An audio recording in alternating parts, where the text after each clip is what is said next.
best I'll ever be. All right. Well, we're live. So, what'd you think of the book? I actually really liked it. Really? Yeah, like it very much. I did A not. lot. What? Why? We'll get into it. I want to start off every podcast now, like all the new episodes, Okay. with asking what people think about it. So, Okay. I just want to get, really liked it. Yeah. Yeah. Like, as far as, nonfiction books, you would say it's...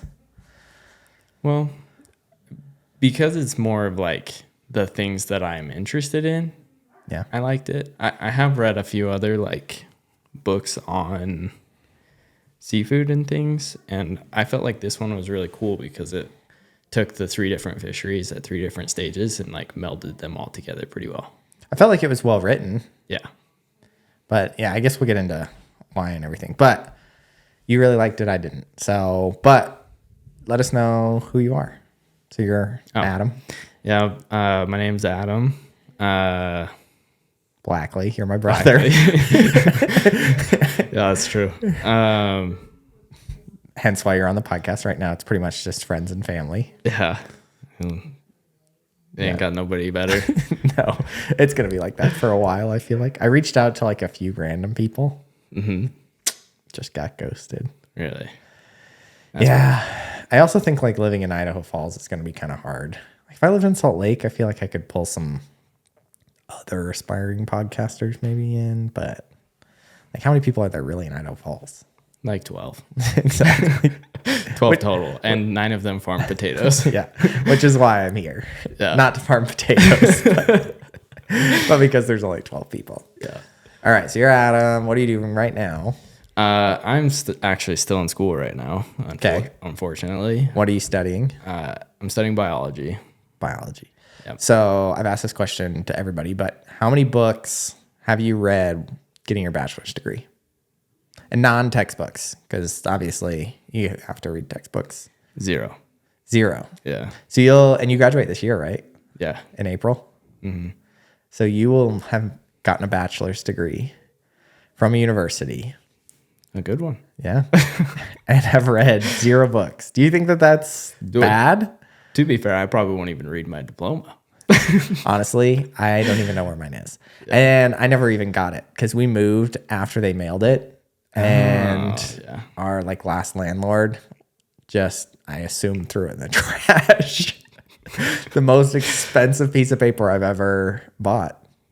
Yeah. And I think it's just in a trash somewhere. But I'm glad I did that. Yeah. Wasted my money doing that. Yeah. So 0 books, biology degree. Are you going to use your degree for anything? In certain aspects, yes. Okay. I do feel like the things that I have learned in biology are useful. A lot of the stuff that I've learned in textbooks and stuff, and particularly in certain labs that I've taken, I'll use. But I don't know. Do you think this book would have benefited individuals in your class? Yeah. Or a book I go to school in Utah. this. Or a book like this, though. So Yes. for everybody, the book that we chose this week is American Catch. Mm-hmm. It's a nonfiction book about commercial fishing and fisheries and eating seafood. We'll kind of start diving into it a little bit more. But I feel like it was pretty applicable to a biology degree. But maybe not this book specifically, but nonfiction books like this, or even fiction books, you feel like that would be beneficial to even biology students? Yes. But they churn and burn. They aren't interested in actually educating us. You think so? It's more of just a memorization. Man, honestly, 95% of the people in my classes are pre-med, pre-dental, which I was. And so any kind of, you'll use this in X. It is not about biology in and of itself. It's all about health sciences. So, my emphasis in my degree or whatever is actually in human anatomy and physiology. But, when you really look at the nitty gritty, you're not too different from everything else. Everything kind of follows the same pattern of the way that your body works. it's actually pretty similar to how an ecosystem works. It just looks a little different, but. So do you think it's sad though that you can graduate from college with a bachelor's degree and not read any books? It's stupid. Because I feel like that, I don't know. Yeah. Me personally, I feel like I didn't learn to learn. I learned to regurgitate information when I went to college. Like I had a pretty strong emphasis on math, which is, in my opinion, probably one of the biggest problem solving degrees that you could possibly get at university. Yep. And even then, I almost feel like the emphasis was still on just learning how to do things, or learning, like, again, formulas and the different steps, and not actually learning how to learn.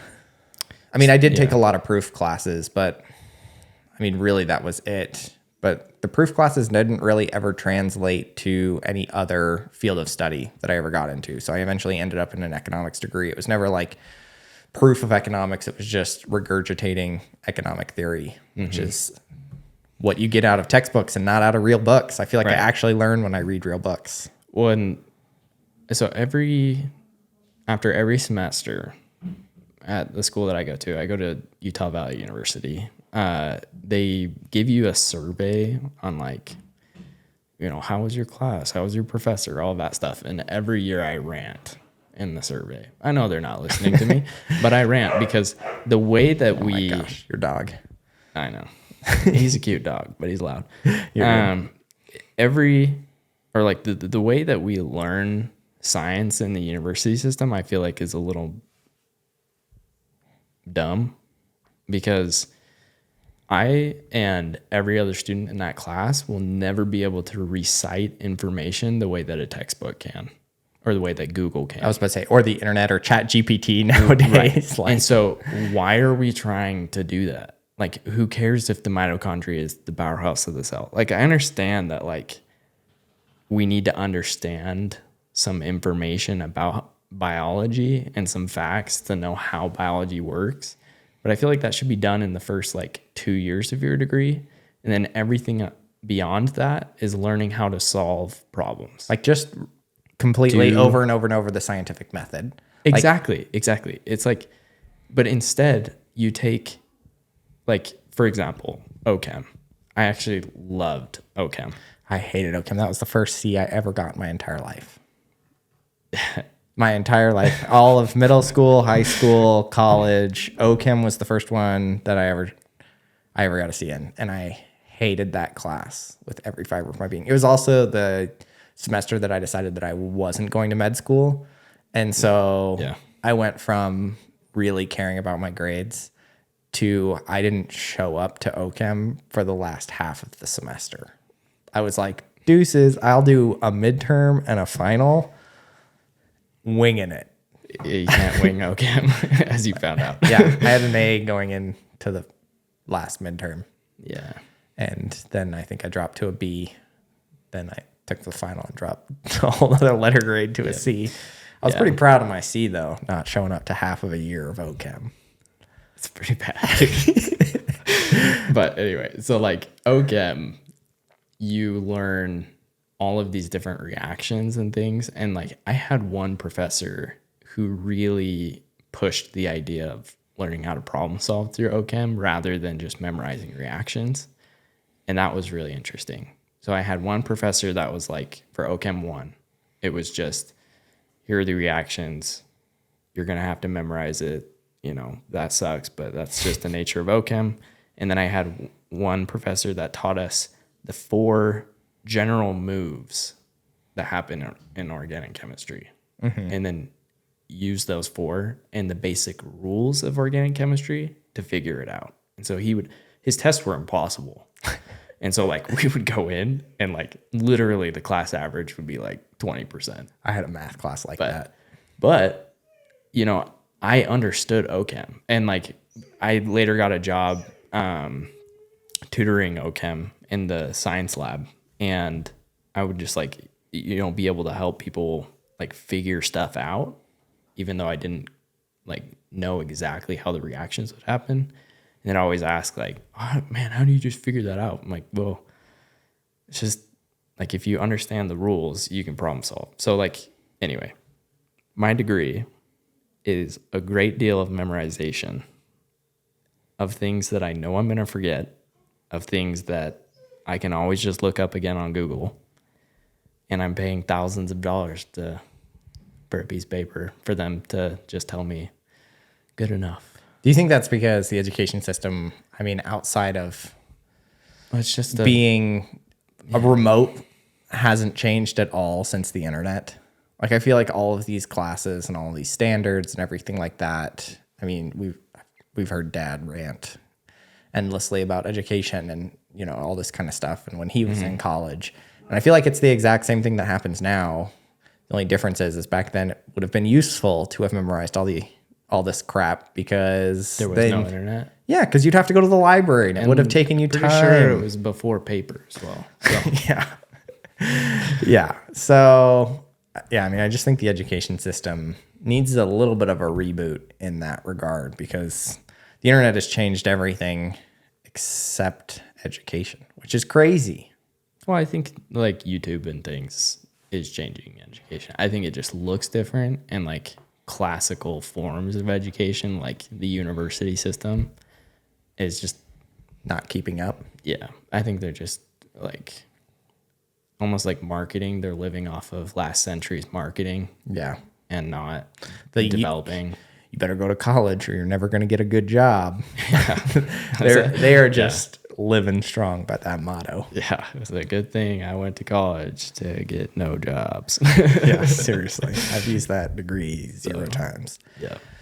All right, so diving into the book, though, a little bit. So this week's book, we chose American Catch. And I kind of wanted to do a fun book with you. I was thinking of doing Tom Segura's book. But next time. Yeah, another time we can do that. Because I wanted to talk a little bit about the kind of fishing industry. So you've got experience in the fishing industry. How many years have you done commercial fishing? 7, I think. 7 years. And all out of Bristol Bay. Yeah. So again, Alaska looks like a little face here. Yeah, I guess we should do it this way. Bristol Bay is like right here. Right there. Yeah, right there. Yeah. It's like, yeah. And it's the largest salmon fishery in the world. Yep. Right. So what is it like? How long do you go out there? Typically anywhere between like 4 and 3 weeks. 3 and 4 weeks. 4 and 3 weeks. Okay. Yeah. Just count down the days. Yeah. The second you get out there, you want out. Just kidding. So somewhere between 3 and 4 days, and you're only weeks. Weeks. Yeah. Weeks. And you're only fishing for one type of salmon, correct? Like, right. But you could hit multiple runs there. I feel like being the largest salmon fishery in the world, it should take more than 3 to 4 weeks. I'm always surprised when you're like, I'm coming home. I'm like, you just left. Yeah. So theoretically, you can hit all 5 species in the summers. But the way that it works is like, so salmon are anadromous, which means that they're born in freshwater. They go out to saltwater to grow, and then they come back to freshwater to spawn. So the way that like Bristol Bay works is that you have all these like giant lakes and river systems. And so they all, you know, leave that area and then they all come back to the same spot where they were born. So they all occupy a different niche in each of those systems. So for example, the difference between like pink salmon, that they like to spawn in, you know, hardly any fresh water. It's like, for example, like when we go fishing out in Valdez, the reason why they all pool up in the ocean is because it's like brackish. There's like, you know, it's like a mixture of freshwater, like kind of like that confluence. They don't really care how much freshwater it is. They just need a little bit to kind of flip that switch into spawn mode. Right.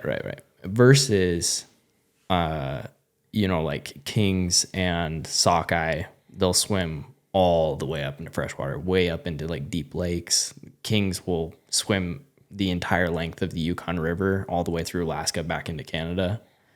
So they occupy different zones. Because of that, they come back at different times. And so, you know, in Bristol Bay, you could theoretically fish kings, although like the king numbers are pretty low right now. You could fish kings in like middle of May to beginning of June, and then sockeye or reds from middle of June to middle of July, and then like chums and pinks like middle of July to middle of August, and then silvers middle of August to middle of September. So you could hit all 5, but you'd be there for 5 months. And that's what people used to do. Now they just hit like the money fish. Yeah, because like you're not going to make much money on, especially pinks. I mean, you're not making like any money on pinks, so nobody stays. So what does a run of reds look like in Bristol Bay? Because I just picture like the best day I've ever had out on the Kenai. It's like, I mean, it's insane. It's literally every cast. You're just yanking them out of the water. You can just see them swimming up the river in schools, which is crazy because the river on the Kenai is pretty wide and pretty deep. And you can still just see the water at the top, like shaking from the fish, like swimming up and just, I mean, literally this year there was a 200,000 day at the Kenai.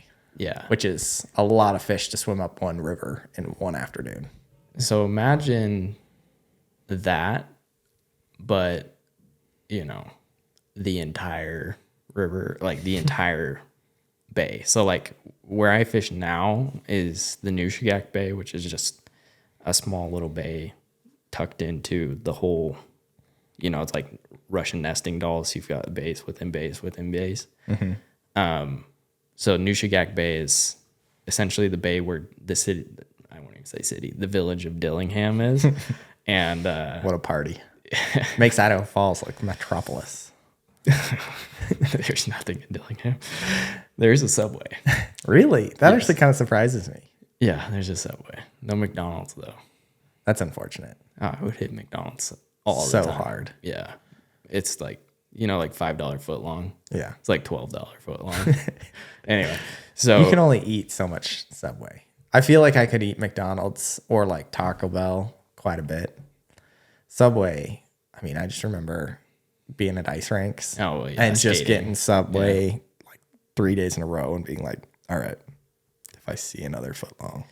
I'll tell you what, when you're eating expired granola bars and like oatmeal for 3 weeks, Subway's pretty nice. I guess that's true. But anyway, so Nushagak Bay is the bay where Dillingham is, and it's right at the mouths or like the confluence of the Nushagak River and the Wood River, which are like two of the big hitters in Bristol Bay.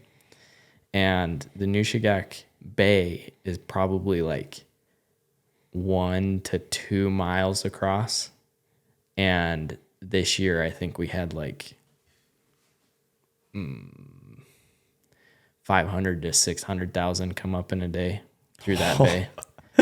So holy cow. Yeah, I'll tell that story eventually because that was like the worst night of my life. But yeah, I mean, like you'll stand in the water, like the night before that happened. Just tell the story. Like what happened? So on the big day. Okay. Oh, yeah. Okay. So this is this year. Okay. Again, I've been doing this this year was my 7th year. I've been doing this since I was in high school.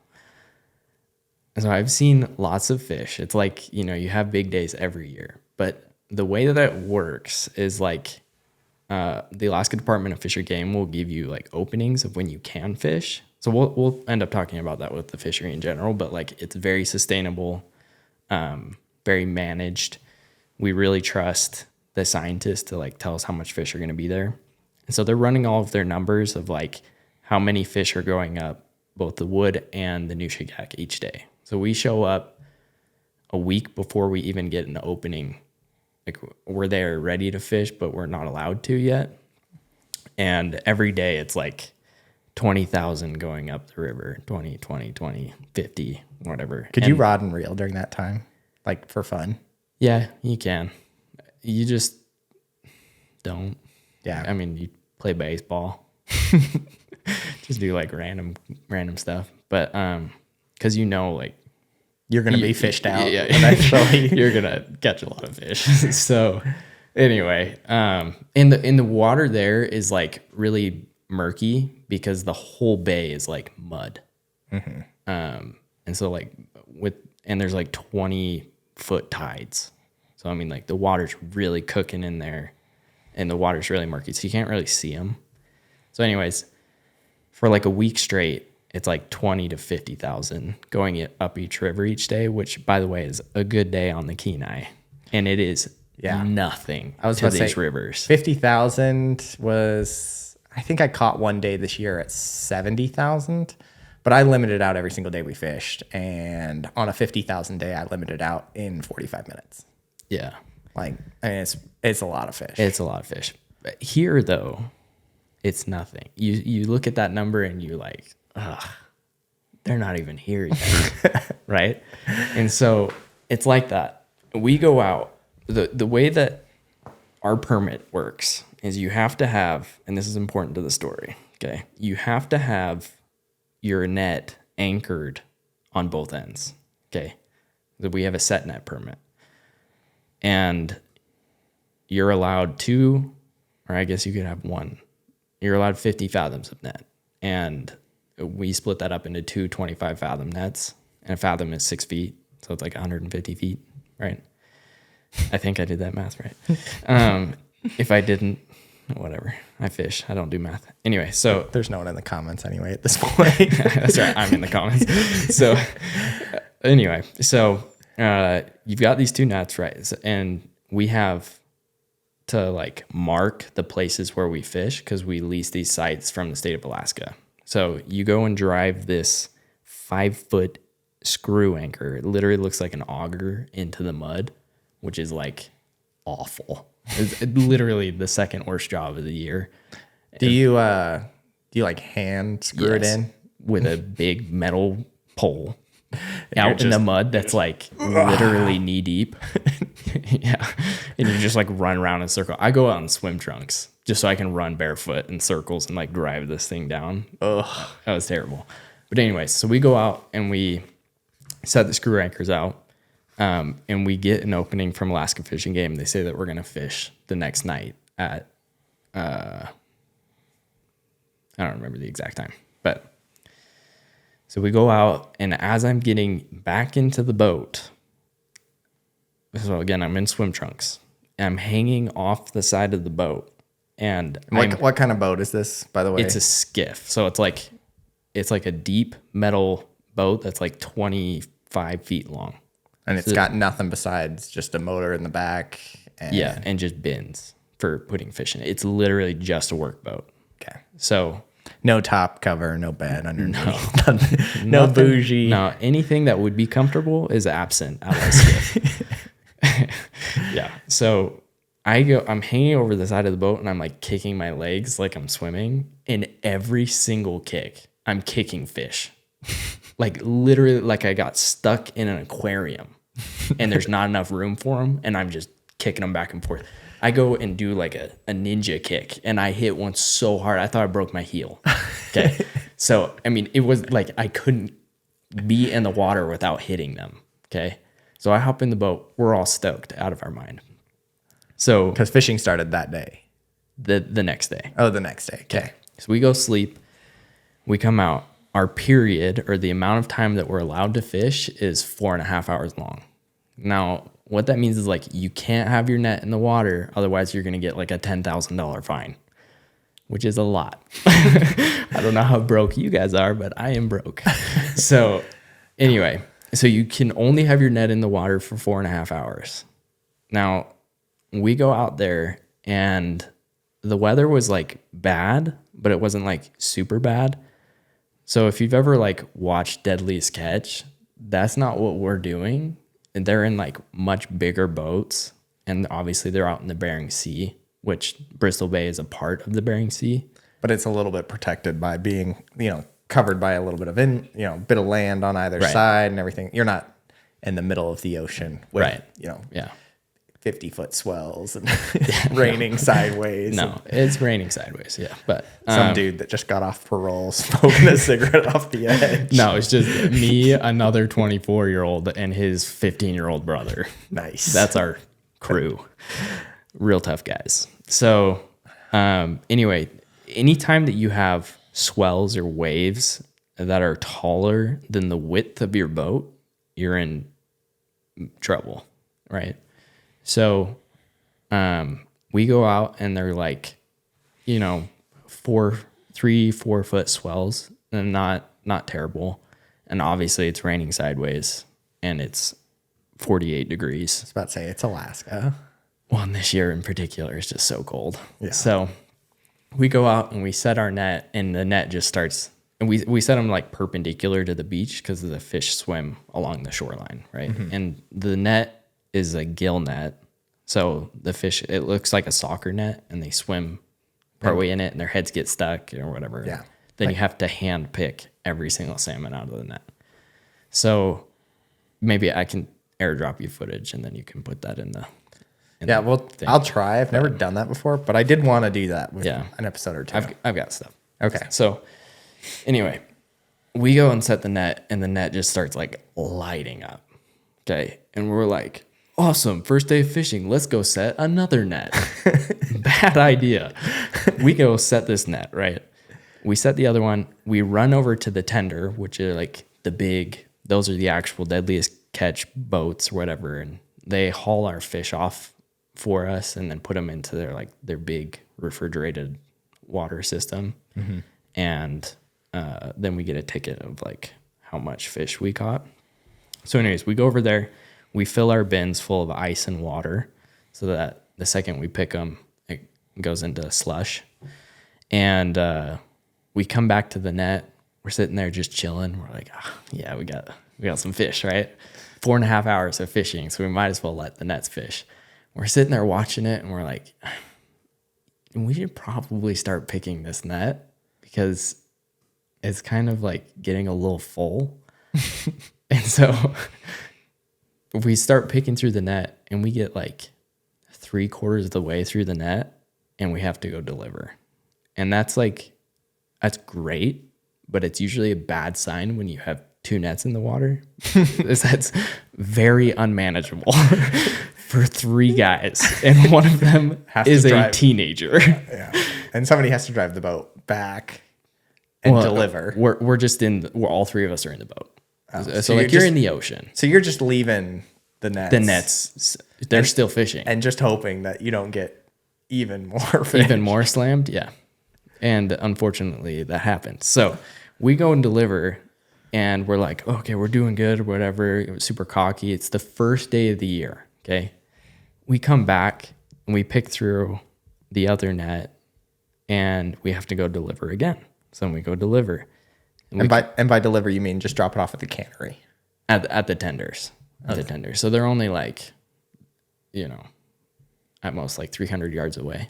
And tenders, do you guys own the tenders, or is that like the cannery owns the tenders, or like they? And the cannery just counts pounds as you drop them off and just tallies them up for you. Right. Okay. Yeah. So you go over there, and they have like a big crane, and our those bins that I talked about, they have bags in them. So then we just hook it up to the crane, and they weigh it on a scale and then drop it in the fish hold. So anyways, we go deliver again. We go back and we keep picking, and then we deliver again. And we start looking at the time, and we're like, there's only 2 hours left, and we can't keep fish out of these nets. And, we start getting a little worried.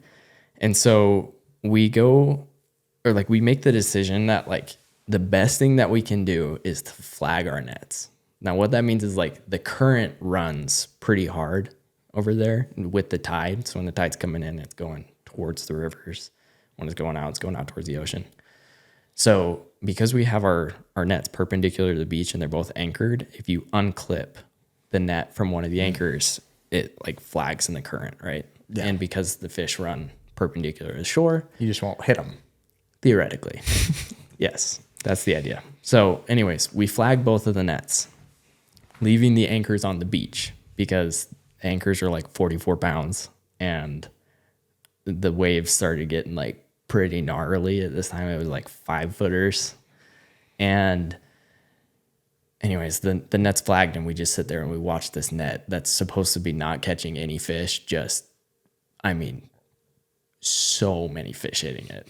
Like stupid amounts of fish. I've never seen this many fish in my life.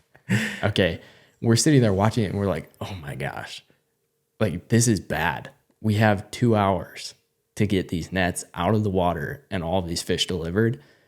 And so keep in mind, we have 2 nets and they're on 2 different sites. So they're about, 150 yards away from each other. So we drive over to the other net. We start picking through it and we're like, oh my gosh, okay, like we can't even do this. We have to round haul the net, which means you don't pick all the fish out of it. You just pull net and fish in the boat all at once and make this giant mess in your boat. And you say, well, we'll figure it out later. At least our gear is out of the water, right? Because that's all you'll get fined for. If your gear's still in the water after the period. Exactly. You can't have a buoy in the water. Okay. But you can have fish in your boat that you still need to work through and everything like that. You'll get in trouble by the cannery because that's bad fish quality. Okay. So you really don't want to do it. I've only ever round hauled twice in my life, and that was one of them. So anyway, we round haul or start round hauling. We get a third of the way through the net, and then we start having waves come over the side of the boat because the boat was so full of fish. Like the 3 of us literally could not pull any more fish in the boat. We could not get the net back out of the water. Like I'm telling you, like the boat was flush. Okay. It was so bad. I look up. So wait, is tide going out? Or? The tide was going in when when we flagged the nets. The water's just starting to get deeper and deeper and deeper too. So well, theoretically, the problem was that the tide had now switched. Okay. So now the tide is going out. So now our net, the other net, that was once, it would be beautiful if it just did that. But instead it like crumples on itself. Okay. And then the bottom of the net grabs the anchor and pulled the anchor up. so think of this situation, okay? You're 1/3 of the way round hauling one net. You can't pull any more fish in. You can't put the net back out in the water because everything is stuck. You're exhausted. You look up and you see your other net floating out to sea. And you're like, oh my gosh, what do we even do? Like, what are we going to do? It's literally floating out to sea and we're stuck. And so you can't just sit around and do nothing because the tide's going out and now your boat's going to go dry and it's, it'll start floating again in 12 hours. So, when the tide comes back in. So I look at Chandler. No, Nelson. And Nelson's 15. This is his first year, like fully fishing. He thinks we're going to die, and it's like, dude, like we all can swim. And thankfully, we're shore fishermen. So it's like, we're like 50 yards away from the shore. At least we aren't going to die. Yeah. So we go and I look at Chandler and he's like, we literally don't know what to do. I've never been in this situation before. So I was like, look, dude, we got to cut the net in half. Like, I don't know. We're just going to have to go full pirate mode and just take a big serrated knife and just slice this puppy, And so, he tries calling somebody down the beach to help us. And, they've all got problems because nobody expected this many fish that night. And so we're like, okay. So we end up cutting the net in half and we go drive over to the other net that's all tangled and messed up. We grab onto the buoy and we drag it closer towards the beach so that the anchor can hold in shallower water. And then when the tide goes down, the net is sitting on the beach and not in the water. Okay. So, better little gray area there for it, I guess. It's not good, but it's not illegal is the thing. So then we go tie up to the tender and imagine a crew of people coming to a boat, like coming up to your boat with a boat full of fish and net. And they ask, hey, do you have 2 more knives? Because we need to cut all these fish out of the net. And they're like, okay. And so we sat there at the tender and just cut fish out of the net. How expensive is this net? Like $4,000. Nice. Yeah. The nice thing is, did you lose money on that net? No. Nice. Yeah. So that net, I'll get to totals later on, but so then, that net's now ruined, at least a third of it. And so we put it in the front of the boat. We run over to the one that we dragged closer to the beach that was all tangled up. And we get out, and Chandler and I kind of assess the situation, and we're like, we think we can pick all the fish out of this net and at least save it so that we don't have to like ruin 2 nets. Because at that point we decided like, okay, like all of our gear is going to be out of the water. We're not going to get a fine. And now we have 10 hours before the tide comes back in to get all of the fish out of the net, And so Chandler and I start picking the fish in the mud on our hands and knees for like 5 hours. And that was so miserable. I've never been more exhausted in my life. Like I did a 50K ski race in high school, and that only lasted like 2.5 hours, and this was like 13 in total. And then the most stressed I've ever been was another commercial fishing story that I'll probably tell about a bear stalking me, and that's the most stressed I've ever been, but that only lasted like an hour, and this was like 13. So anyways, we pick all the fish out of that net and we throw them into piles. And the waves were so bad that one of us had to like stay in the boat and just drive up and down the beach because we couldn't keep the boat like on the shore, because otherwise it'd get pinned and stuck and whatever. So it's just the 2 of us picked the fish, threw them in piles, and then we had to, shuffle them back and forth, or like whatever you call it, like carry them back to the boat, 2 in each hand kind of thing. My fingers hurt so bad. So then we go deliver all of that partway through. We come back, fill up the boat a bit more, go deliver that, and go to the other net, which we thought was in half and ended up being 2/3. And then I just took a knife to that one and caught all the fish out of that net. Part of the reason why that net was so problematic with like trying to round haul it was because it was sunk. So like there were so many fish in the net that like the buoyancy of like the top cork line that which usually floats, which is like, it was literally stuck on the bottom of the ocean. So the fishing game would have never known. Except our one buoy out there. Yeah. Just cut the buoy. Mark it on a GPS. Honestly, not a bad idea. In total, we picked 6,000 pounds of salmon off of the beach on our hands and knees, and we caught 13,000 pounds in that total one day. That night. And our nets were in the water for 4.5 hours. So 13,000 pounds of salmon. How much does the average salmon at red weigh? This year, it was 5.5 pounds. So wait, let me do. Oh, this doesn't even have a calculator. Yeah, I can do it. What is that? Like 5.5 and 13,000? I mean, you're talking. I mean, what is that? Like 2,000, almost 2,500 fish. Yeah, almost 2.5, like 2,363. Man, that mental math was baller. Yeah, it was pretty good. Yeah, almost 2,500 fish in one day. That's insane. In 4.5 hours. It took us then 13 hours. I mean, it took us 13 hours to pick all of those fish, but we caught them in 4.5 hours. That's crazy. So then, there was one point at the tender, like the waves were so bad, our boat was weighed down so heavy because we had so many fish in it because we couldn't manage that. Like I was sitting there in the back of the boat as we're like waiting for the crew to come out on the tender, and I'm watching waves come up over the back of the motor into the boat. And I just like looked at Chandler. I was like, we need to get these fish off the boat. Otherwise this boat is going to sink. I'm sitting there with a bucket, like throwing water. Bailing water. It's like for every one bucket that I'm bailing, there's like 8 coming over it, like a full swell. It's not even like splash. It's like a full wave coming over us.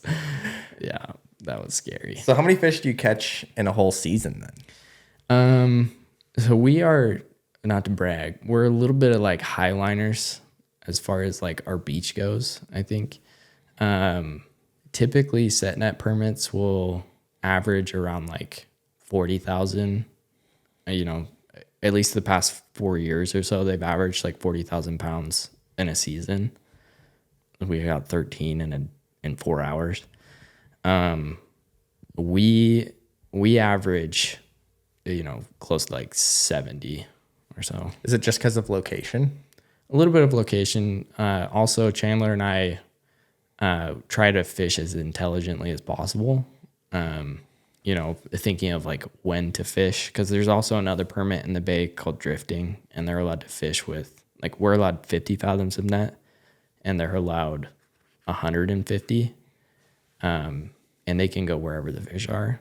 They're not allowed to have an anchor on their net, and so they end up catching a lot more. They averaged like 100 to 130 per permit usually. Mm-hmm. So, and there's a lot of them in our district. So we kind of like try and figure out when they're not fishing, so that we can, time, or like where the fish are when they're not fishing. So you have to like time, like, okay, they stopped fishing 4 hours ago, and that was at the line. And so 4 hours of time, fish moving towards the river, and then we'll start fishing, kind of, anyway, that kind of stuff. But that makes sense. So there are a lot of bears then where you guys are fishing?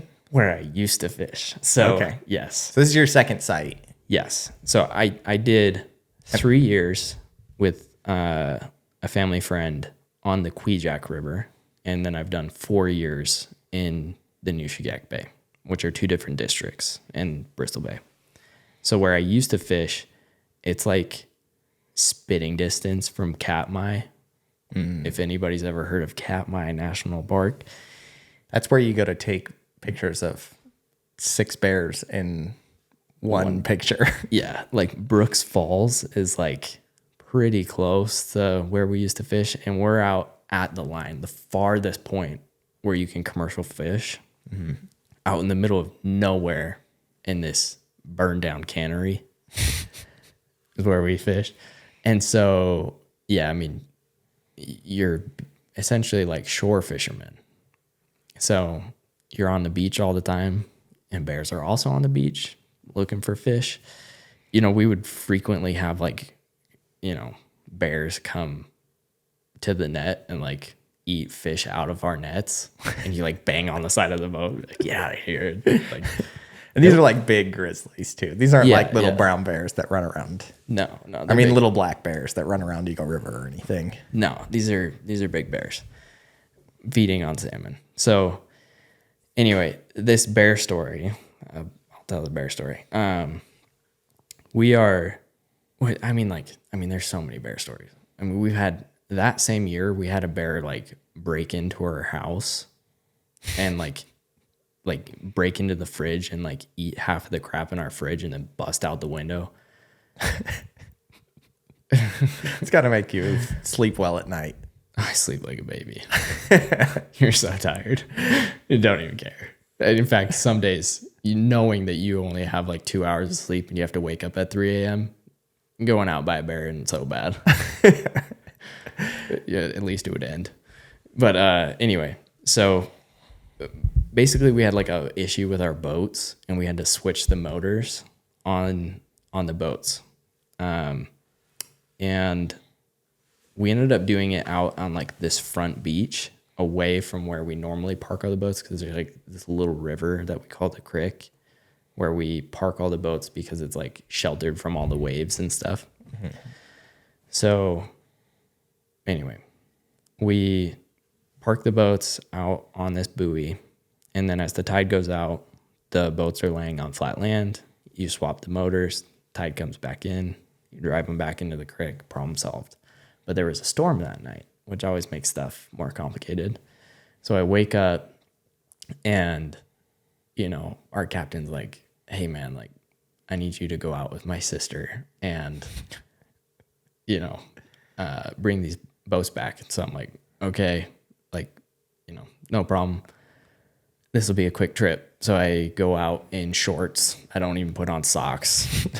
And I don't know if you've ever put on wet waders in shorts with no socks, but it's not fun.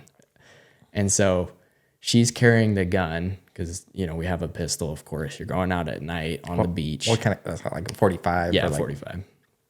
Which I've learned, like, 45 is great, but I would rather have a bazooka.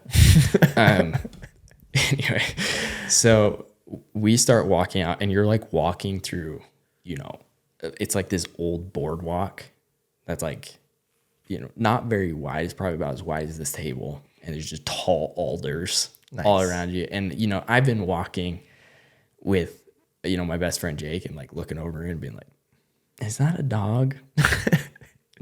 That's not a dog. We should get out of here. This bear's just like munching on a fish.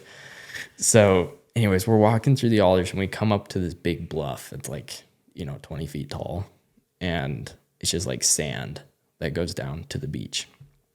And this bluff acts as like a sound barrier. So nothing on our side of the bluff can hear anything on the beach, and nothing on the beach can hear anything from the bluff.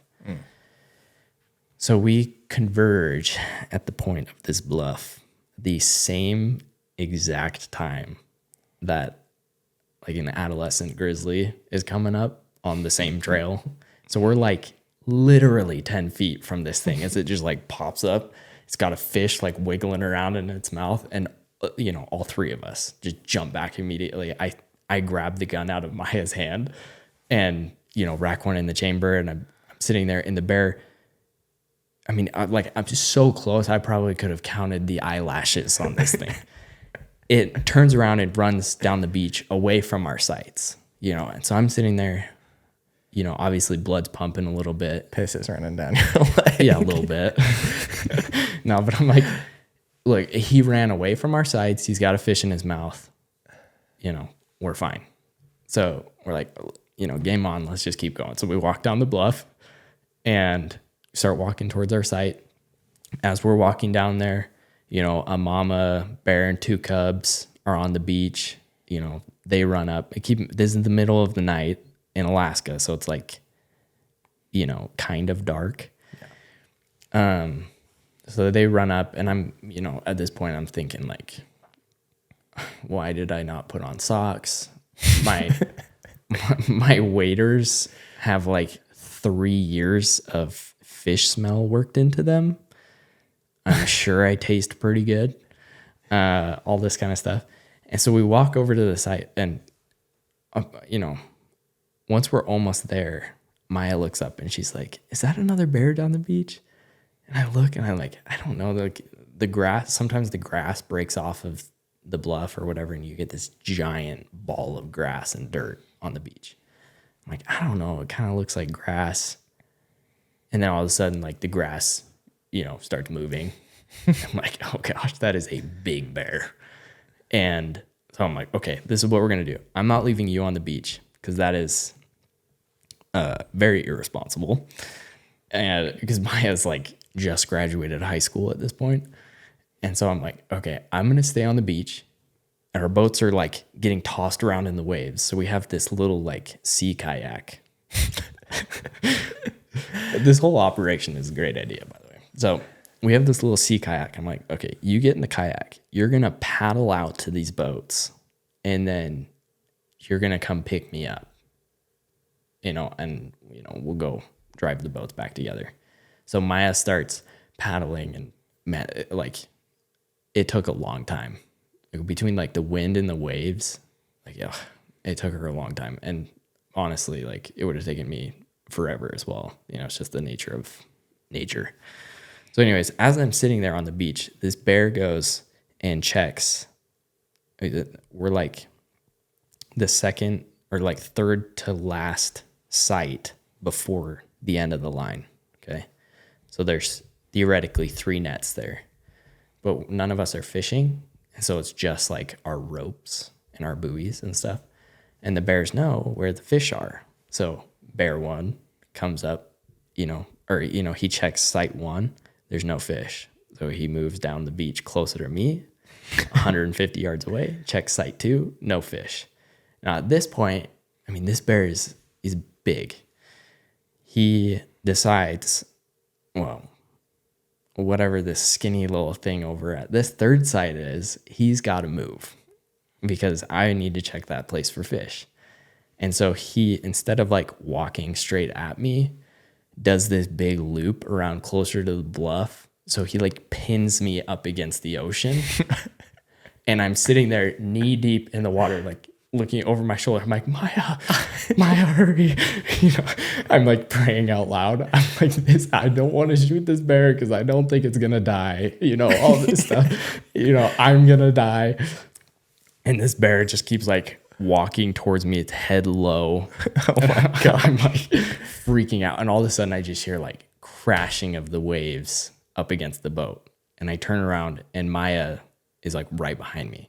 So I like wade out into the water as close as, I'm almost going over my waders. I jump into the boat. I grab the running line, the rope that goes, with our buoys perpendicular to the beach. And I just start pulling us out as fast as I can.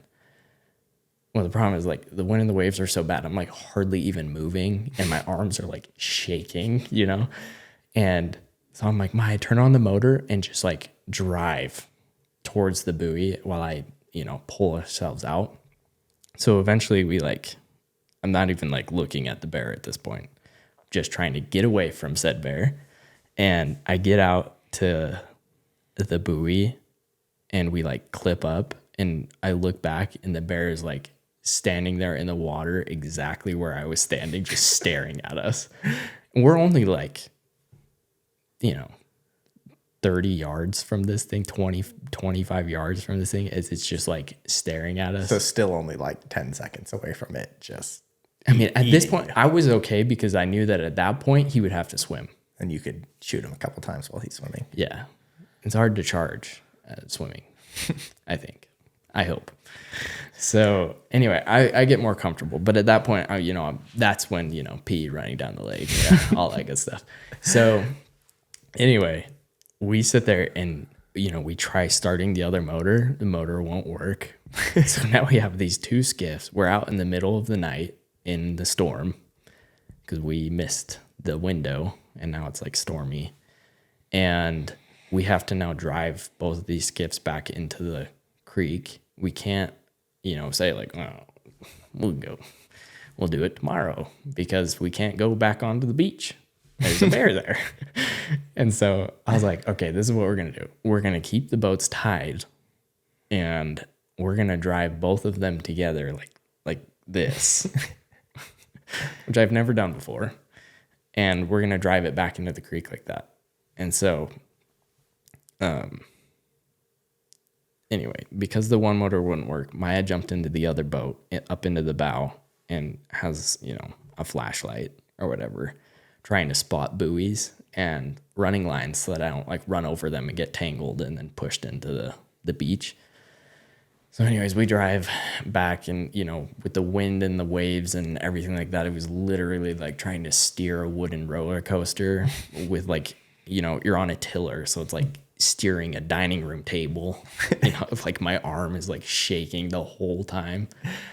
Anyways, we drive back into the creek, we anchor up and now we have to, like you can hear the dogs barking in camp because all the dogs like, chase the bears away and stuff. And they're just going berserk in camp. I'm like, okay, now I can't leave Maya on the beach again. I'm like, why don't we both get in the sea kayak at the same time? And then we'll paddle back so that we're just together. So we get in this thing and there's like, we're that far above the water and there's still like waves in the creek. So like literally we're having waves come into our laps as we're like paddling back, and then we had to walk the, half mile, quarter mile back to camp through the alders again, like Jason Bourne, gun drawn. I didn't sleep. Yeah. The adrenaline just pumping. Dude, like literally it only lasted like probably an hour and a half. And like, yeah, my adrenaline was so shot that like I literally sat up in bed. I wrote the entire thing down. It was insane. So then we went back on the beach later that day and, the print was like literally the size of the iPad. Oh, and he's just like staring at me like, dude. Dang, that's nuts. So to kind of pull in the book then, yeah. So this book, no, it's good. We read a book. Yeah, so the book, American Catch, kind of goes over 3 different, fisheries. Mm-hmm. So it goes over the oysters in New York, shrimp in the Gulf of Mexico and then Bristol Bay, which is why I wanted to pick it. One, I think seafood in general is really interesting. The whole premise of the book I found really interesting. Not a huge fan of the book, to be honest, but still found the whole premise really interesting. And he does talk about Bristol Bay for quite a bit. And so that's actually the one that I want to start on. And he talks about, I mean, Pebble Mine, which we grew up hearing all about Pebble Mine. There are stickers on every car that said "Stop Pebble Mine," and Pebble Mine never went through, right? As far as I understand. No. Yeah. It's like almost everything but dead. Yeah. There's like a thread of hope for people, but it's not really going to happen. But with Bristol Bay, he talks about like the sustainability that still exists with Bristol Bay, and that's why he chooses it as an example within his book. And so I wanted to hear from you, like, what do they do to make Bristol Bay sustainable, and what does that mean for the fishery and for you as somebody who goes back every single year and tries to catch more and more fish? So, like, a lot of people think that the primary threat to fisheries is overfishing, but I would argue that the primary threat to fisheries is habitat loss. So, you know, once the fish lose the space to reproduce and live, it doesn't, you know, whether or not you fish them or not, they're going to die and they're not coming back. So that's, you know, the whole Pebble Mine issue is that it's like destroying the habitat. So as far as like the sustainability of the fishery and like how it works, like I said before, like there's Alaska Department of Fish and Game that, you know, to the best of their ability, they count the number of fish that go into the rivers. They understand, you know, with the habitat that they have, the lakes and rivers that they have, what that ecosystem can hold, right? So how many fish can the ecosystem hold? And then as well, like if we were to take some of those fish, what is the maximum that we could take before it is overfished and we start losing fish, right? So what's really cool about salmon in particular, right, is that they go back to the place where they were born. And it's really easy to, I wouldn't say it's really easy, but it's easier than some other fish species to see where you at like a population level. So Bristol Bay has no hatcheries, no farmed fish. It's like, as far as the ecosystem goes, it's like basically untouched. And the entire place is like, I mean, it's a giant like puddle. You know, there's like a million lakes and like tons of river systems. And so like the amount of habitat that you have for those salmon is like better than anywhere else in the world. And it's just like pristine. Like you go up into those lakes and you'll never see a piece of trash. You can go places where probably no one's ever been. And that was his argument in the book too, was that Pebble Mine was going to destroy that. The one thing that I didn't really like about the book, especially when it came to Bristol Bay, was I felt like he conflated climate change as a whole topic into the argument of Pebble Mine. Because I feel like me personally, I'm not like, climate change isn't at the top of my priority list for like politically. And it's because I feel like climate change is such a huge umbrella that just like lumps everything in, and they're like, we got to stop, you know, driving cars and everything needs to be electric. And then in the same thing, they lump Pebble Mine into it.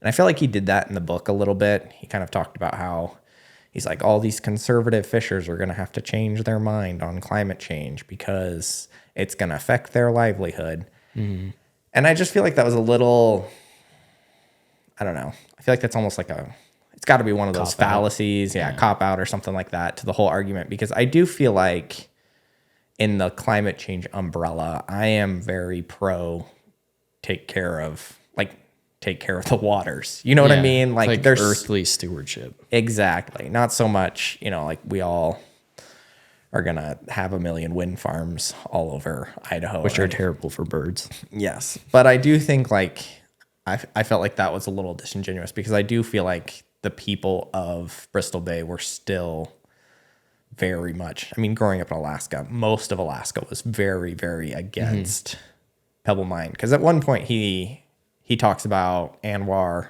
and he's like, well, all of Alaska is still super pro Anwar, but very anti pebble mine. And he's like, they just don't understand the benefits. And I'm like, well, I don't know if you've ever been to Anwar. There's nothing there. Yeah. Again, I'm like very pro stewardship of the things that like generate life. But the North Slope, I mean, literally has... It's a desert. Yeah. And since the pipeline's gone in, the caribou population's actually gone up, which is crazy. So like, again, I just felt like that was a little bit of a false conclusion of the book. And one of the reasons why I was like, I don't know. Because I do feel like we do need to take care of Bristol Bay. Because of the other examples that he gave in the book, kind of moving backwards in the book, because Bristol Bay is the last thing that he talks about in the book. But the second thing that he talks about in the book is the shrimp farms, which I found absolutely entertaining. That was actually my favorite section of the book, was when he talked about shrimping, because, I mean, it just goes to show not so much the umbrella of climate change, but what happens when you introduce oil spills and when you introduce overfishing and when you introduce like completely unregulated fisheries and things like that, which I am very much opposed to, but not so much, again, kind of lumping it in with everything. I think everything just kind of needs to be nuanced and looked at. Yeah. You know, like pebble mine is like pretty much dead. There are still things that are affecting Bristol Bay. This book is a little old. It's like, probably like 8 years old now.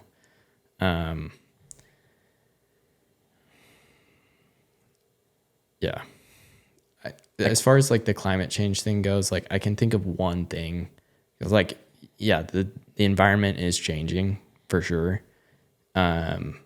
Because more of like glaciers are melting and things like that, the lakes out there are getting deeper, and because of that, sockeye salmon spawning grounds are actually growing.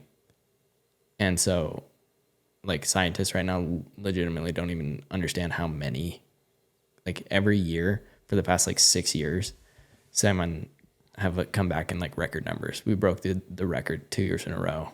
Last year was like a small year, and it still broke like the previous 20-year average. And that's just for, sockeye. But because of that, sockeye salmon habitat expanding, king salmon habitat is shrinking. And so like, that's one thing that I can see of like, climate change is having an effect. But ultimately, like I'm kind of thinking as far as that goes, like there are just winners and losers rather than, which is super sad because kings are my favorite salmon. But, it just kind of, I don't think is the biggest issue that's facing Bristol Bay, in my opinion, is climate change. But yeah, I mean, that's kind of interesting though, that there's actually more fish when things warm up. They don't know how many fish that fishery can hold. Every year we go over our escapement goals, and the escapement goal is there because they're like, or, there'd be an escapement limit, and they're like, okay, we don't know if the habitat there can actually hold that many fish, or are we going to like crash it? Everything's going to die in the lakes because there's no food for the salmon fry. And then in 3 years, we're going to have like no fish. But, millions of salmon go up, and they're like, oh gosh, that's a lot. And then 3 years later, there's like even more fish. Yeah. What the heck? So I guess outside of then the Bristol Bay section of the book, because obviously you're probably pretty familiar with all that kind of stuff. You probably knew everything that they were talking about. Most of the people. Yeah, which is crazy that you actually knew some of the people in the stories. Yeah. The oysters and the shrimp. Which one did you find more interesting? So I didn't like, as far as like what I'm going to be doing for work. I've been doing a lot of research into these things beforehand. The one that I didn't know, I actually didn't even know that New York was the largest oyster bed in the world. Yeah. Before, like the Industrial Revolution. Yeah. I didn't know That was that either. crazy. Yeah. I didn't know that. And then I also didn't know, just how awful that it has got. Like that they literally said you're not allowed to eat oysters anymore that come from here because they could be poisonous. Right. Yeah, that to me is insane. Like I understand, there are red tides, so like when you have like toxic algal blooms, all those kind of bivalve filter feeders, you're not supposed to eat them in months that end in like Y or something like that. I can't remember. Don't quote me on that. But the reason why you're not supposed to do that is because you'll get paraphylactic shellfish poisoning or whatever, PSP. But to think that pollution causes year-round PSP is kind of insane. And again, this was the kind of global or climate change, global warming, kind of that topic that I am very against, because this was like not pollution. It's not just like climate change. It's just straight pollution. It was years and years and years of New York dumping waste and crap and oil and everything back into their water system to the point where they literally destroyed the largest known oyster fishery in the world. Yeah. Which is crazy. Mm-hmm. But it is cool, I guess, to see in the book, kind of maybe, changing some of my thoughts, but it is cool to see I liked the way that he chose the 3 different fisheries, and that one was completely destroyed.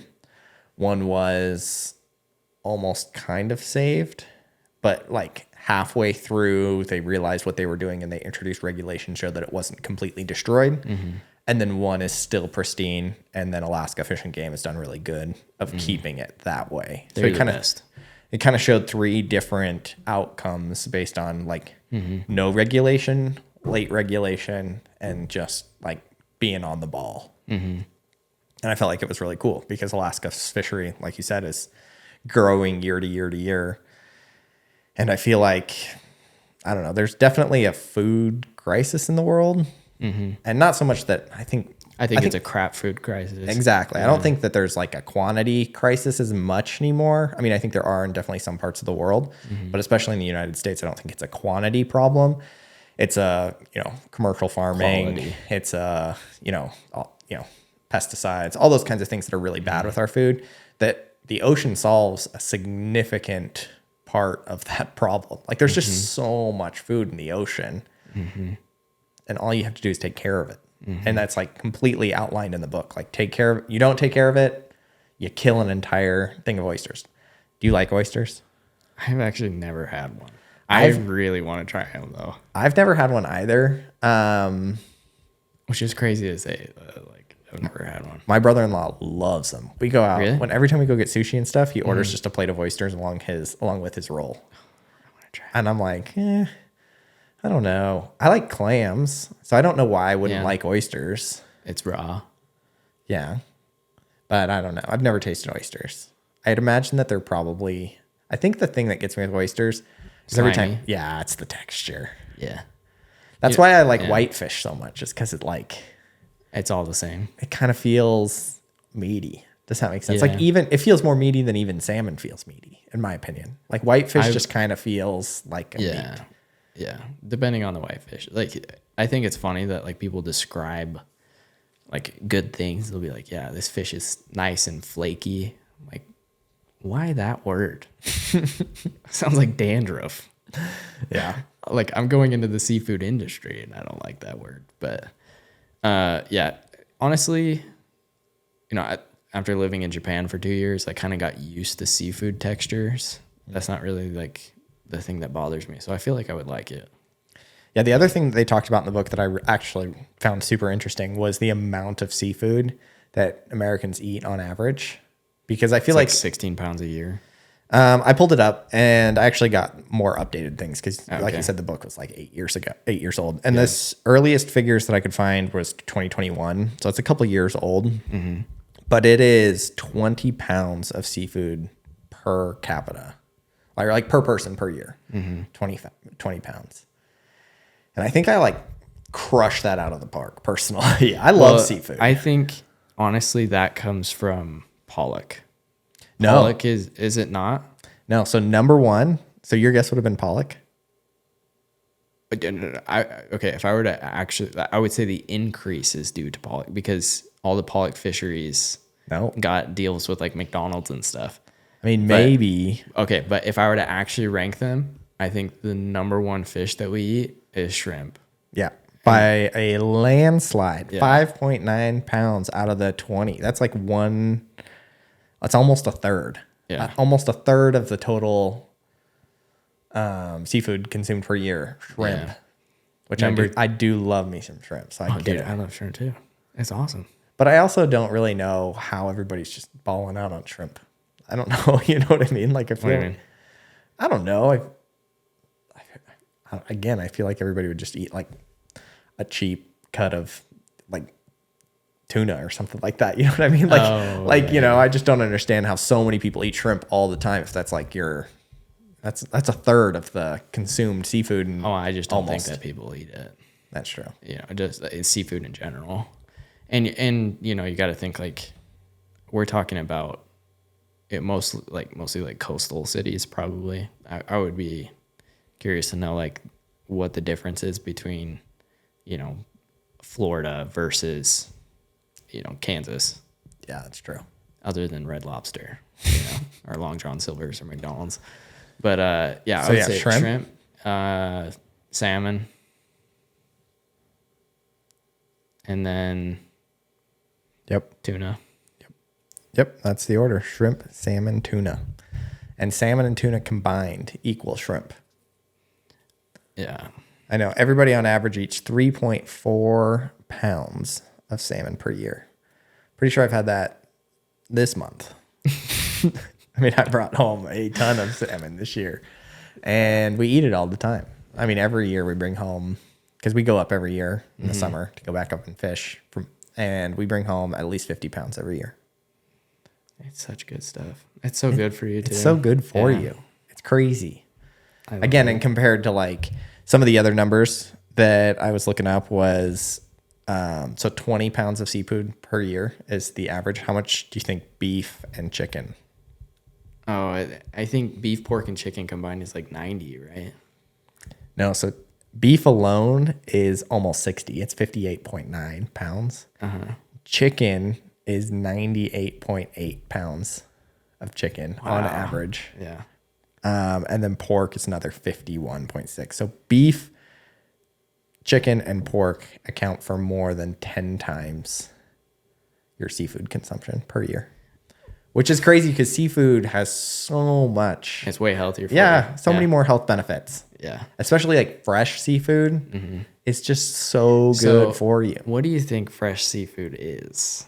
What would you, because I think I'm probably like a little bit buzzword. Well, I feel like I'm a little bit skewed. My fresh seafood is stuff that I caught. Yeah. I mean, that's obviously better. You know the origin of it? Yeah, I know. Yeah, you know, I caught it in Kenai, or, you know, we went out and got shrimp, you know, or, you know, we caught halibut in our we had to buy a chest freezer this year, and it's full of halibut, rockfish, and salmon that we brought home from Alaska that we caught 2 months ago. Right. You know what I mean? Like, that's my fresh. Yeah. That's my fresh seafood. Now, fresh seafood from anywhere else, like when they claim fresh, my guess is that it had to have been frozen within a certain amount of time, and then it doesn't matter how old it is past the freeze date. That would be my guess. But, I mean, I don't know if that's true. So, I mean, I don't know, like, the industry term for it, but, you know, freezing is one of those things that confuses me. Like, I don't know why people think that freezing it is bad because all of your fish is frozen. No, yeah, I don't think freezing's bad. Yeah. So, like, people, you know, when they go to the grocery store and they have all of this, you know, all of the fillets or whatever laid out and it's all thawed out. Ugh, it's so disgusting. Gross. It's so gross. I do not understand that. And Everything it's like should be fresh, never frozen stuff. It's like, dude, that is like at least a week old. Yeah. Yeah. And like when we fish in Alaska, the goal is to get it home processed and frozen as quickly as possible. Yeah. Well, and commercial fish processors, they actually have flash freezing techniques. So it blast chills them, and they're like, negative 40 degrees Celsius or whatever within, minutes. Yeah.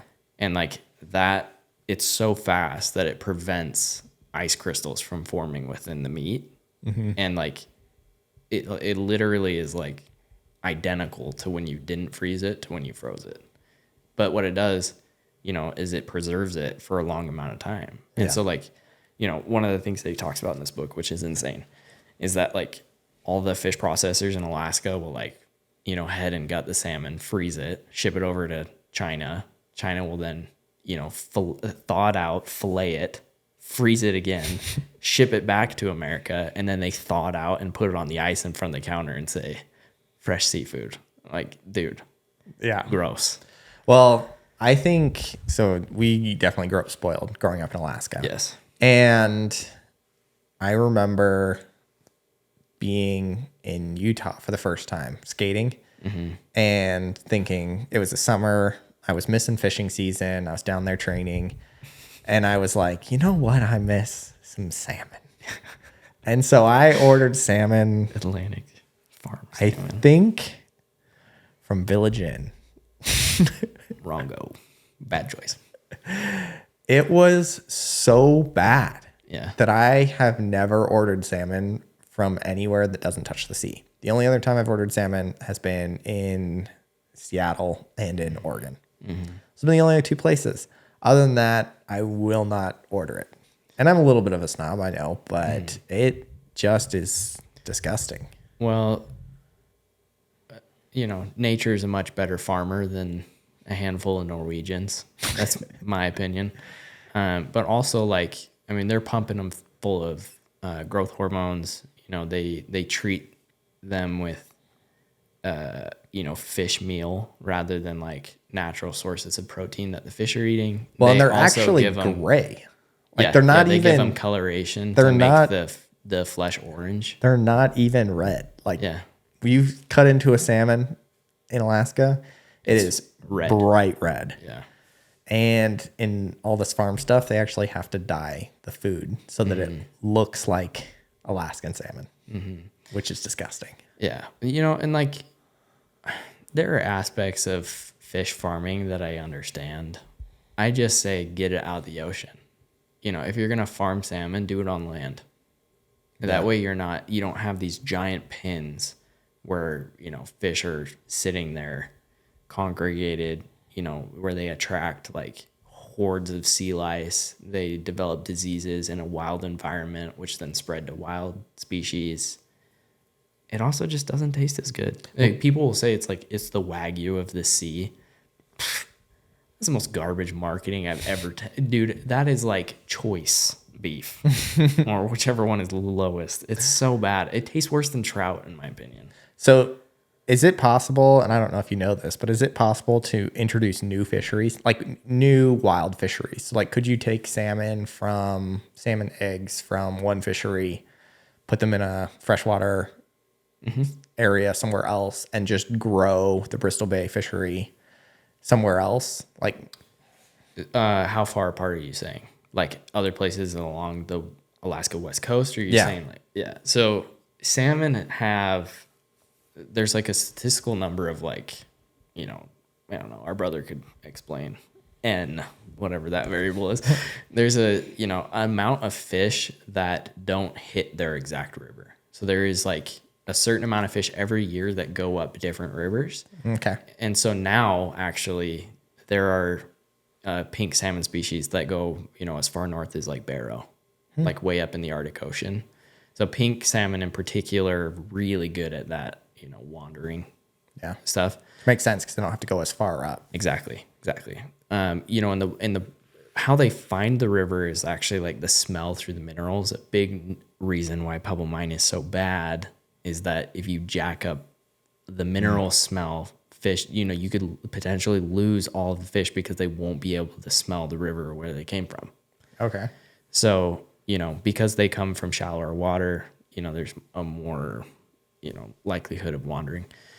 They have done other things. There's actually a variation of sockeye salmon here or in Utah called kokanee in Strawberry Reservoir. They've tried putting salmon species in the Great Lakes, and they have like king, silver, and sockeye. They're very small. But the biggest thing that I think they need to do is just work on recovering Atlantic salmon in their natural environments rather than worry so much about farming. So when settlers first came to the New England states, obviously they lived off of oysters and all that jazz. My conception, or not conception, but like my idea of New Englanders was like turkey and corn. No, it was all seafood. It was all seafood. There's stories of them saying like Atlantic salmon runs coming up the Hudson where like they could walk across their back. All of the Native Americans relied on seafood. And so, there, Norway, Scotland, Iceland, they all had Atlantic salmon runs. In fact, Scotland used to be like a forest. And they logged all of the trees down. Like cut down the last tree. And those big trees would have like deep roots that would hold the banks together. Atlantic salmon are big like kings. So they need like fast, deep rivers. And when they cut down all the trees, the rivers became more shallow because they could spread and braid, and none of the salmon ever came back. And that's why it's like flat and grass, and there's no salmon there anymore. Yeah. So you think recovery would be better than way better because you think about like the life of the salmon, and it's the same thing with oysters. He talks about it with oysters where they become like this natural barrier to the ocean. The floodplains of the bayou, same thing. Salmon, I think, are like the coolest species ever because they're born in freshwater. They go out to the ocean, and rivers have this nasty habit of taking, everything and flushing it out to the ocean. Yeah. And that includes all minerals. So any, salts, minerals, whatever, a lot of nutrients going straight out into the ocean. And so a lot of like river systems are actually like pretty barren of food. And so salmon will go out into the ocean, eat up all of those minerals, all of those nutrients, swim it back up the river against nature's course and die.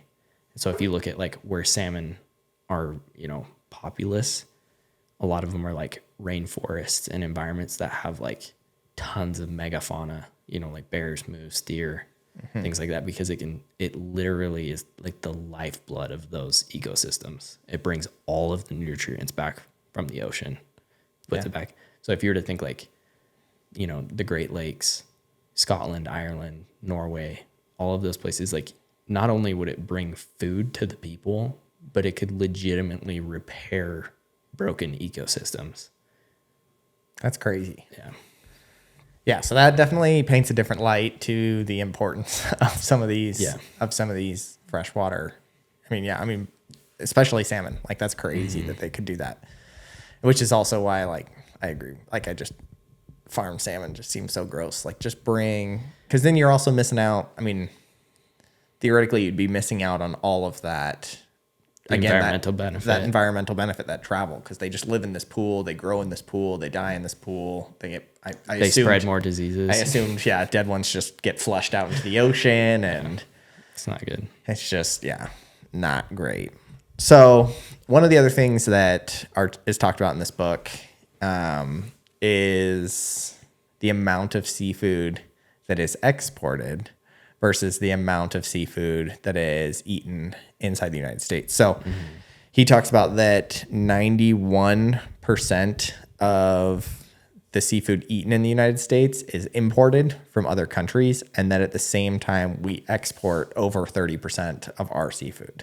It's 2/3. 2/3. Okay, 60%. Yeah. So we just send all of our seafood, our good seafood, our natural seafood, because I don't think America does a whole lot of farm fishing. I know that farm salmon primarily comes from like Norwegian countries.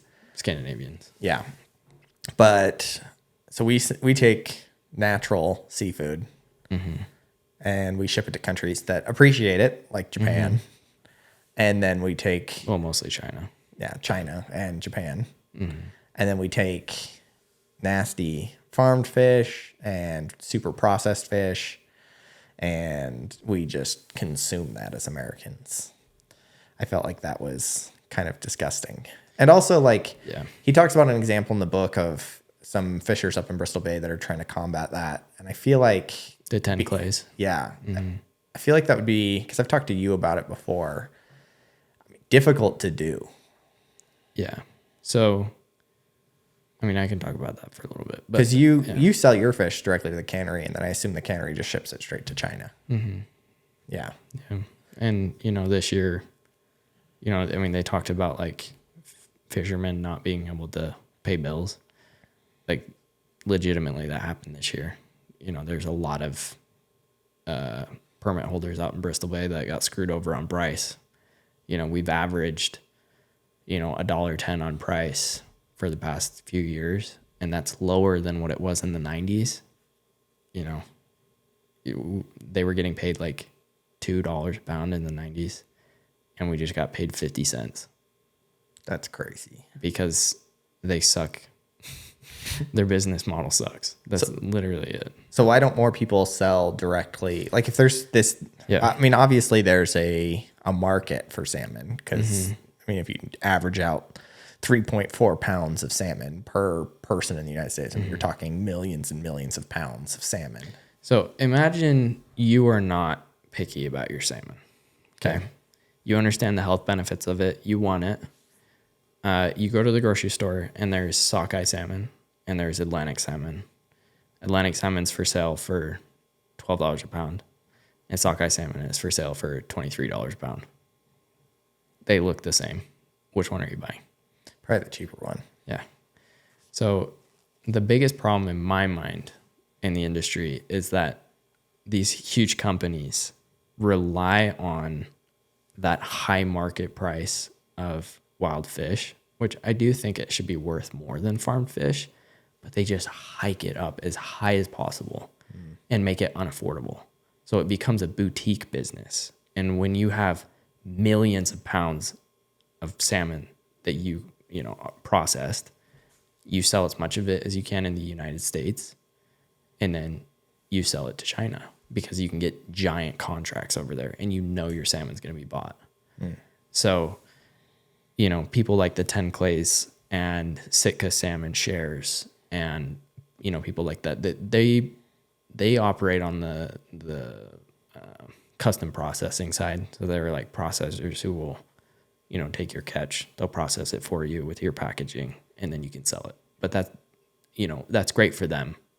And, that's like just like a farm raising their own beef and selling it to a couple butchers, but it's not going to fix the industry, So you're kind of, for everyone else, you're pigeonholed in, you can't do anything. Yeah. Have you ever thought about going the local route and working with some of those companies to sell your fish, and then reaching out to restaurants? And So one of the biggest problems with it is that, these guys, they rely on grocery stores and fish, distributors to, expand their local, their catch over, or their products over, their local areas. But the problem that happens is then it goes through like 3 or 4 hands. So then that hikes the price up. So yeah, the market value of salmon goes up for everybody, but fishermen don't get paid anymore. So it costs about $2 to raise an Atlantic salmon. Think you got to feed it. You got to pay people to feed it. You got to, have the pens, your facility, all that stuff. So before they even kill the salmon, they're spending $2 a pound. Not $2 a fish, $2 a pound. That is like, that process is done for free in the ocean. And our job as fishermen is to go out and catch those fish. So for the equivalent price of them paying $2 a pound to get fish on their processing tables, Peter Pan, I don't want to burn Peter Pan, but Peter Pan, Trident, Silver Bay, Bumblebee, Ocean Beauty, all of those companies out in Bristol Bay just paid everybody 50 cents. That And then they seems go so around wrong. and then they go around and sell it for twice the value of Atlantic salmon. Now, I don't think that it's all greed. I think that their companies are just fundamentally not able to do, the right thing. Yeah. They're so cluttered. Everything's messed up. And so they sell it to China. I feel like there's got to be a big opportunity there to just buy fish and do good by the fishermen, pay them $6 a pound or whatever for the fish, process it for a couple bucks per pound, and then sell it for $15 per pound. Like, I don't know, not a math guy here, but I'm just looking at this way that they're slicing it. And I mean, I think you're losing pieces when you're going, to China's probably selling it to somebody else to process for a second time and then back to the United States. And then, your shipping costs, all this kind of stuff. Like, there's got to be an opportunity to just buy fish, package it, ship it down to the United States, down to the lower 48, and just be like, all right, fresh caught salmon, we're going to go $16 a pound, compete with Atlantic, and we're going to do right by fishermen. We're going to do right by the individual. We're going to really try to slim down the operation. Because I mean, there's no reason to ping it back and forth across the Pacific. It eliminates risk for them. Yeah, I get that. So what I am doing, I was about to say, you're about to add to this problem, which is why I wanted to kind of... No. Because you're going to be exporting seafood out of the United States, just like the problem. And then, So I mean, that's I'll explain. So what is it that we really don't believe that we are part of the problem. We are part of the solution. And I'll tell you why. Okay. Yes, we will be exporting a certain amount of seafood to Asia, but it's specifically Japan and Korea because we have relationships there. We, my team and I in my company, So what's the name of your company? Alaska Current Seafoods. We have relationships in Japan. We've lived there. We love the Japanese people. We know that they have this, high standard of quality. I love sushi, all of those things. And we want to develop a relationship with Japan. So that is one, and South Korea. That's one side of our company. But the main part of our company is actually a vision to legitimately change the way the seafood industry in America works. So what are you sending to Japan and Korea? Is it going to be salmon? Maybe a little bit, but not much. We're primarily going to work in sushi products. So, your sea urchin, sea cucumber, maybe some rockfish species, a little bit of salmon, stuff like that. But you're not going to get a high price for those in the United States until there's a demand for it. Once there's a demand, our costs will be cut extraordinarily once, people in America want those products. Would you ever buy salmon from Bristol Bay fishers? Yes. And fishermen, and then ship it to Japan and buy it on a premium? So instead of, Bristol Bay fishermen not really caring about the salmon that they catch because they're only going to get 50 cents a pound, they could actually rip gills and, actually treat the fish well, and you could pay them, $3-4 a pound. Yes. So the idea, our idea, right, is to eliminate all of the hands that touch the seafood before it gets to the consumer. Now, what that does is it creates affordable seafood for the consumer, and it creates the ability to pay fishermen honest prices. And so we will be, the only quote middleman or whatever. We're doing a legitimate business rather than just shuffling stuff around and taking a piece. Yeah, because you guys, I mean, you're a fisherman too. Yes, I understand what it's like to get paid 50 cents and make no money, literally no money. So our plan is we're going to create, an ocean to table service that really connects the consumer to their fishermen. So we're going to have, a network of fishermen that we work with that we're, gradually going to grow. And the way that we're going to, create that relationship is by, building a brand that's recognizable. We'll have information on our fishermen. Our fishermen are going to know what our sales network is so that they can know where their fish are going. And we're also looking to build, like fishmongers, build stores in the United States that sell our product. That way it's not going to a grocery store to get marked up. That way it's not going to, some fish distributor who then, takes a slice and then sells it to another grocery store who then, marks it up on you again. We'll have, a store where you'll be able to come in just like a fish market on the coast, and you'll be able to see all of our seafood. You'll be able to read about all of our fishermen, and it's just us, you, and the fishermen. And so, we're going to build these stores, in the interior United States. In that way, people who aren't on the coast will have access to seafood.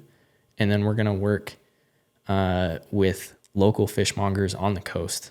And instead of buying them out or pushing them out of business, we're going to, try and do an affiliate program where they can run their own business. They buy their own seafood. They do all of that, but they learn, the marketing techniques from us. They can take other species of seafood. So say, for example, if you're in Florida and you only have Florida species, you can sell our frozen products in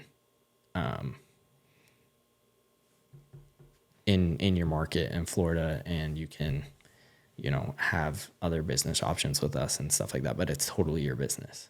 And that way they can support the network of fishermen around them, pay them honest wages, and, I feel like that's something that is really missing in the United States. Whereas when I lived in Germany, you went to multiple grocery stores to eat your food.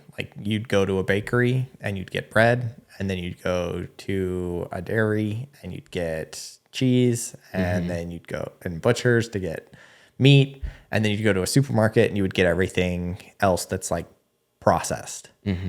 But there were specific locations everywhere where it was just, this is a bakery, this is a butcher, and you could actually get that one product. And I feel like in the United States there aren't any of those, and it's really, again, it does cut out some of that. I mean, you just feel like you're getting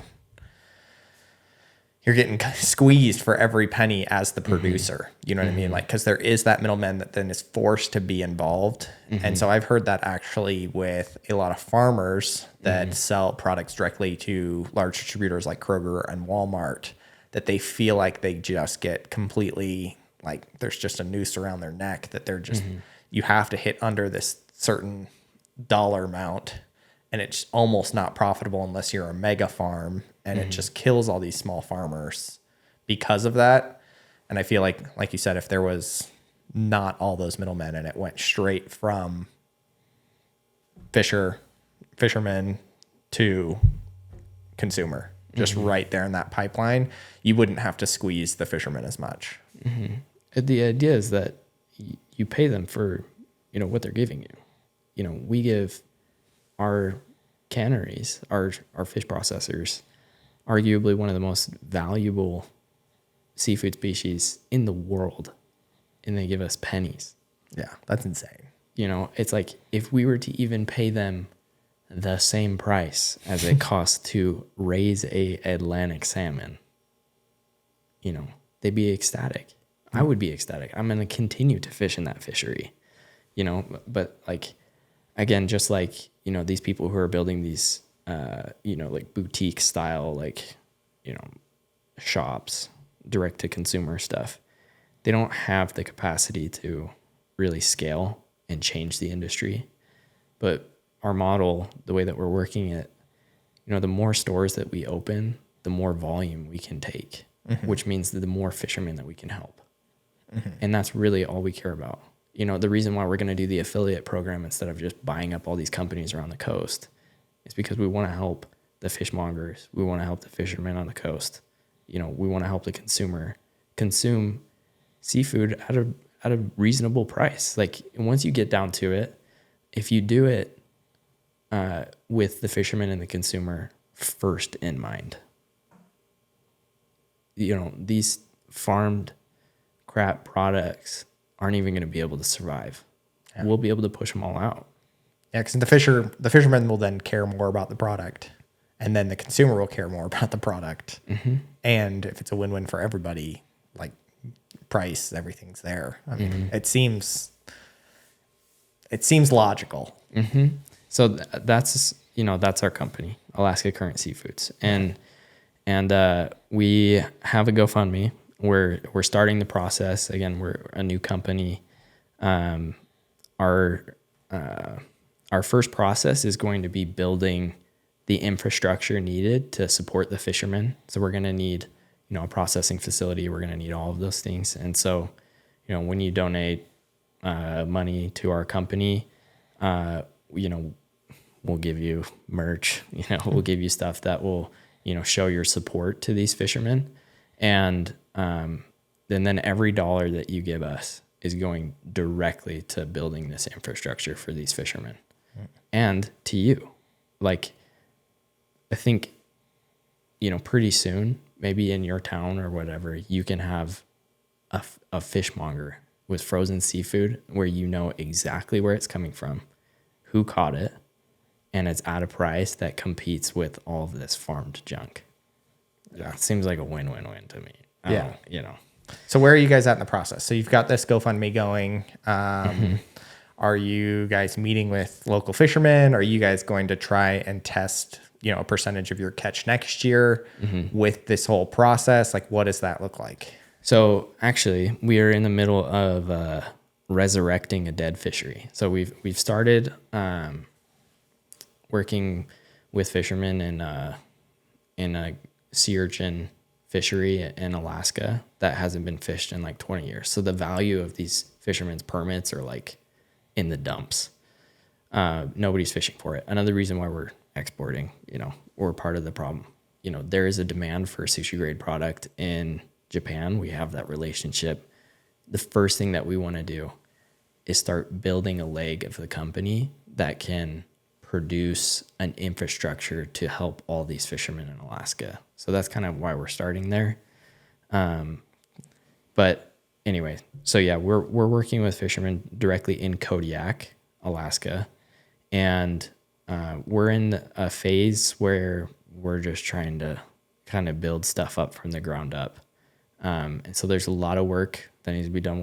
We're working really hard, and we're hoping starting next summer, fingers crossed if everything goes well, we'll be able to offer, a select amount of salmon here domestically in the United States, depending on essentially how many people are interested. Yeah. We can get a lot of salmon if people are interested. When do you want to have your first sea urchin run sent to Japan? October. Oh, that soon. Yeah. Wow. Yeah. So you've already talked to fishermen, and you've lining up those relationships. You will hopefully have a portion of that business going to Japan currently, kind of working then on the infrastructure through to process things so that you can start distributing local or domestically as well.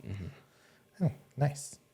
Yeah. And again, the name of your company is Alaska Current Seafoods. Alaska Current Seafoods. And your GoFundMe, I know you said is not live yet, but it will be hopefully by the time this podcast airs. Okay. And we'll have like a social media page and stuff that you can go to with links and stuff. Yeah. And I will, as long as everything is live by the time I post this, link should be in the description for YouTube, for Apple Podcasts, wherever you're listening to this. You should be able to go in there, take a look at them, take a look at their bios, what they're doing. I cannot recommend Alaskan seafood enough. Again, it's the best.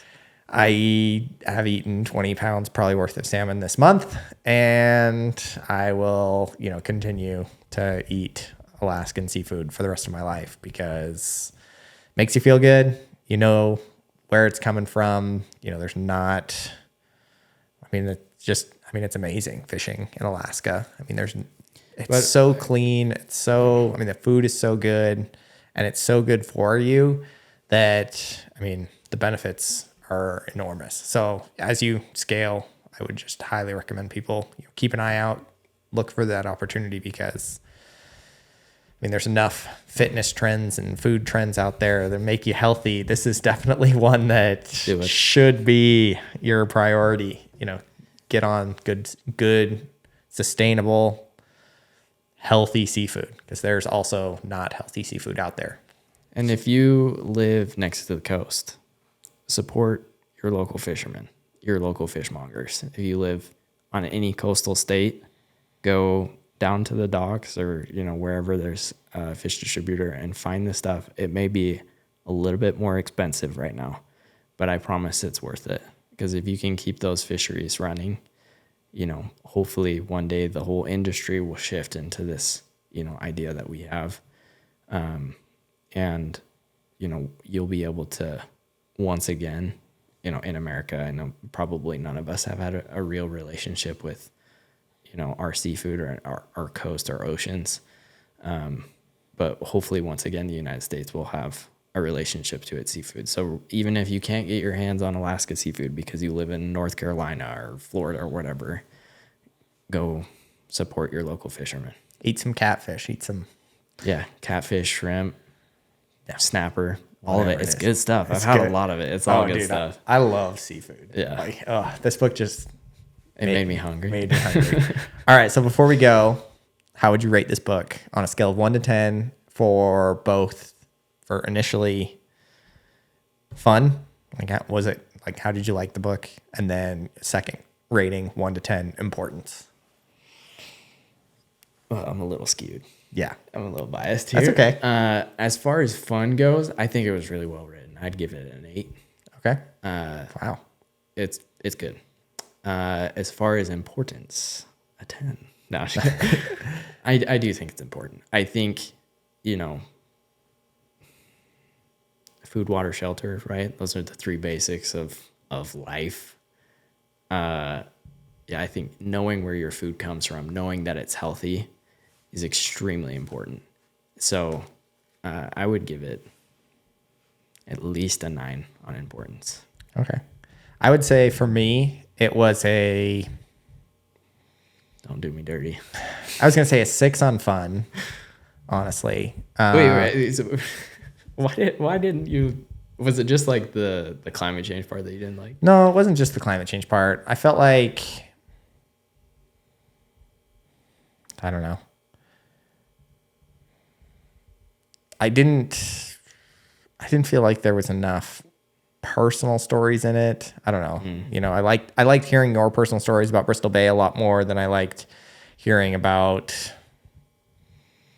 I don't know, the native corporations being involved in and involved in Pebble Mine or, I don't know. Some of this, again, my favorite section was definitely the shrimp section. Really loved hearing about farmed shrimp in, South China, Vietnam, Thailand area. I thought that was all fascinating. Oysters started off really fascinating and then turned into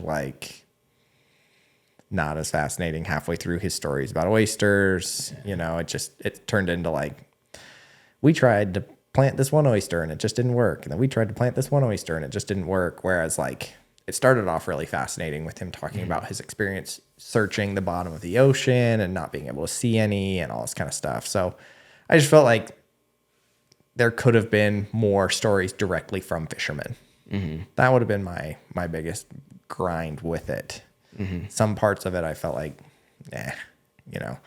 But overall, Sticks, it was still enjoyable. I didn't hate reading it. It wasn't too long. It wasn't anything like my last book. Mm-hmm. And importance, though, I'd give it an 8.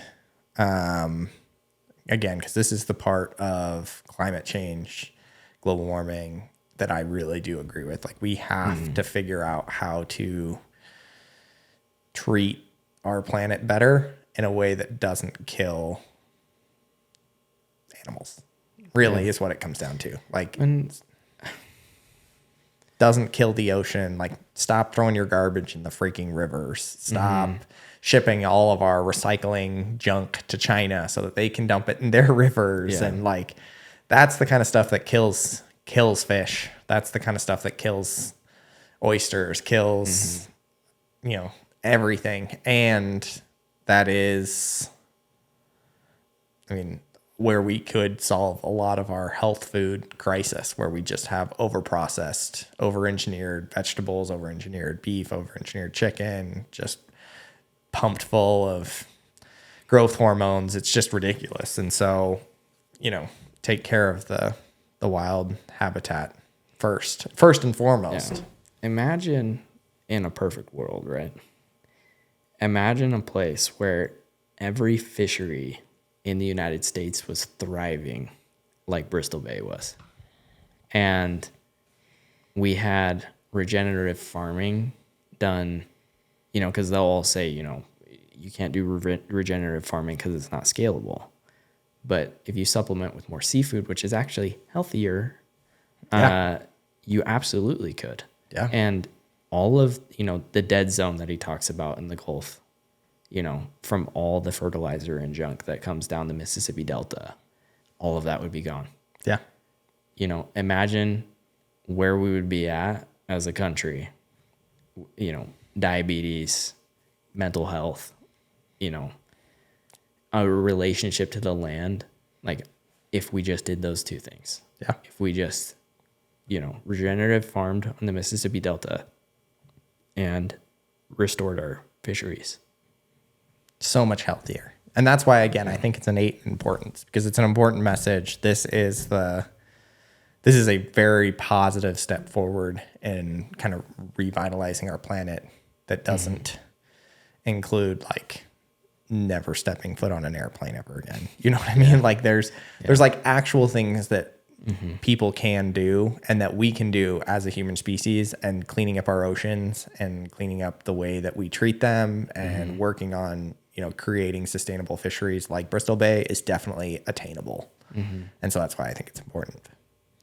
So awesome. So yeah, definitely check out the link in the bio and definitely give them all your support that you can. Pretty excited. Hopefully the merch that you guys drop is pretty chill. If you can do anything as cool as Salty Crew, you'll be killing it.